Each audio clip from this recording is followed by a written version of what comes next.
নমস্কাৰ বেদিক এষ্ট্ৰলজি আছামৰ সকলো বন্ধু-বান্ধৱীলৈ মোৰ আন্তৰিক অভিনন্দন জ্ঞাপন কৰিলোঁ। বন্ধু-বান্ধৱীসকল, মই প্ৰতিটো প্ৰশ্নৰে আপোনালোকৰ উত্তৰ দিবলৈ মই চেষ্টা কৰোঁ। মানে জ্যোতিষশাস্ত্ৰৰে হওক বা বাস্তুশাস্ত্ৰৰে হওক, বিশেষকৈ বাস্তুশাস্ত্ৰৰ ক্ষেত্ৰত মই যথেষ্ট প্ৰশ্নৰ সন্মুখীন হওঁ। এনে এটা প্ৰশ্নই মোক কৰিছে বহুতো ৰাইজে যে উত্তৰ পূব দিশত যদি শৌচাগাৰ হয় বা দক্ষিণ পূব দিশত যদি শৌচাগাৰ হয় তেনেহ'লে কেঞ্চাৰৰ নিচিনা দুৰাৰোগ্য ৰোগ হয় নেকি, তাৰ পৰা কি পৰিত্ৰাণ পাব? আপোনালোকৰ নিজৰ বহুত মনত উদ্বিগ্নতা লৈ আছে, গতিকে তাৰ কাৰণে মই উত্তৰ দিব হিচাপে এই ভিডিঅ'টো বনাইছোঁ। শেষলৈকে চাওক, আপোনালোকৰ দুশ্চিন্তাৰ পৰা মুক্তি হ'ব পাৰিব। বন্ধুসকল, আজিকালি আমাৰ সকলোৰে বাস্তুৰ প্ৰতি কিছু উৎসুকতা বৃদ্ধি পাই আহিছে আৰু যেহেতু আমি বিভিন্ন মাধ্যম বা সামাজিক মাধ্যমৰ পৰা আমি বা ভিডিঅ' আদি আলোচনাৰ দ্বাৰা আমি জানিব পাৰিছোঁ যে উত্তৰ পূবত শৌচাগাৰ বা দক্ষিণ পূবত শৌচাগাৰ হ'ব নালাগে, কিন্তু এনে ক্ষেত্ৰত আপোনালোকৰ মনত যথেষ্ট উদ্বিগ্নতা বৃদ্ধি পাই আহিছে। তাৰ কাৰণে মই উত্তৰ হিচাপে আপোনালোকৰ এই ভিডিঅ'টো বনালোঁ। চাওক, মোক এটা কথা প্ৰথমতে আপোনালোকক, যিসকলৰ ঘৰত যুগ যুগ ধৰি বসবাস কৰি আহিছে একেখন ঘৰতে, য'ত উত্তৰ পূবত আমাৰ শৌচাগাৰটো বা দক্ষিণ পূবত শৌচাগাৰটো আছে, আৰু সেইখন ঘৰৰ পৰা এনেকুৱাও মই দেখিছোঁ যে যুৱক যুৱতী যে সেনা পুলিচত কাম কৰিবলৈ সক্ষম হৈছে আৰু আজিলৈকে একো অথন্তৰ বা বিপদ আদি হোৱা নাই, তেনেহ'লে আপোনালোকে কিয় ভয় খাইছে? কেঞ্চাৰ অকল উত্তৰ পূবত শৌচাগাৰ হ'লেই হয় নেকি? এনেতো নহয়।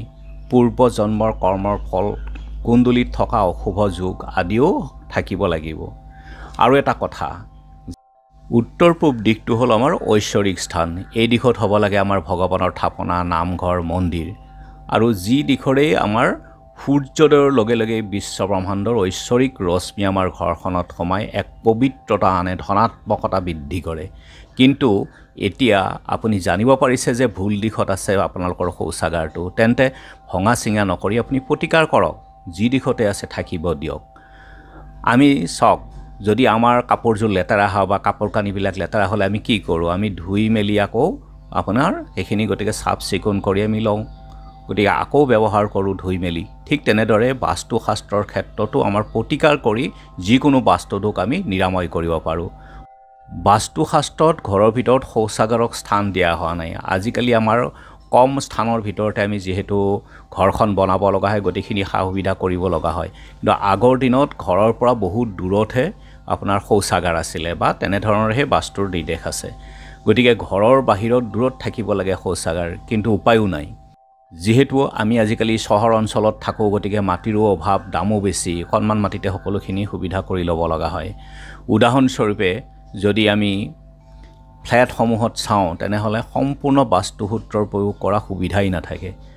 গতিকে আপোনালোকৰ শৌচাগাৰ যিফালেই নাথাকক কিয়, সম্পূৰ্ণৰূপে সকলো আজি পৃথিৱীৰ সকলো মানুহে এই প্ৰতিকাৰ কৰিবলৈ লৈছে।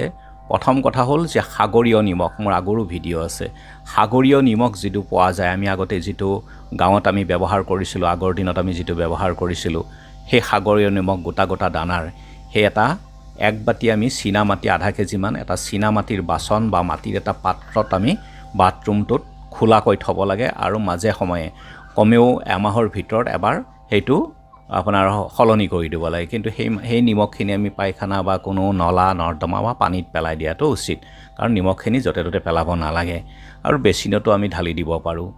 উত্তৰ পূবত যদি শৌচাগাৰটো আছে তেনেহ'লে জিংক, এই ধাতুটো, জিংকৰ হেলিক্স পোৱা যায় চন্দ্ৰ আকৃতিৰ, এই হেলিক্সটো বাথৰুমৰ ভিতৰত স্থাপন কৰক, উত্তৰ পূবৰ ফালে বাথৰুমটোৰ।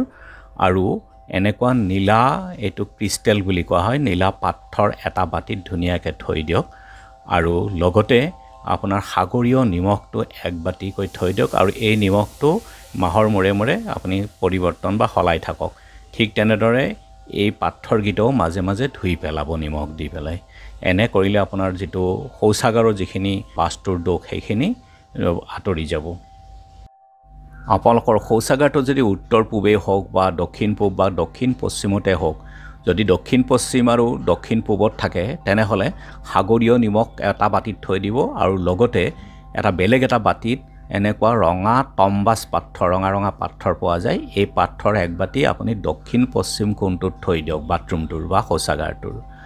আৰু এটা যদি আপোনাৰ দক্ষিণ পশ্চিমে হয় তেতিয়াহ'লে হালধীয়া এটা টাবত আপুনি মাটি লৈ অকণমান গছ পুলি ৰুই থৈ দিব পাৰে আৰু চাফ চিকুণ কৰি ৰাখক শৌচাগাৰটো আৰু সদায় বন্ধ কৰি থৈ দিয়ক চিটটো তো এনে কৰিলে আপোনালোকৰ যিটো বাস্তু দোষ আছে শৌচাগাৰটো এই বাস্তু দোষখিনি নাশ হ'ব গতিকে চিন্তাৰ প্ৰয়োজন নাই মাজে মাজে নিমখখিনি আপুনি সলাই থাকক পৰিষ্কাৰ কৰি ৰাখক ধন্যবাদ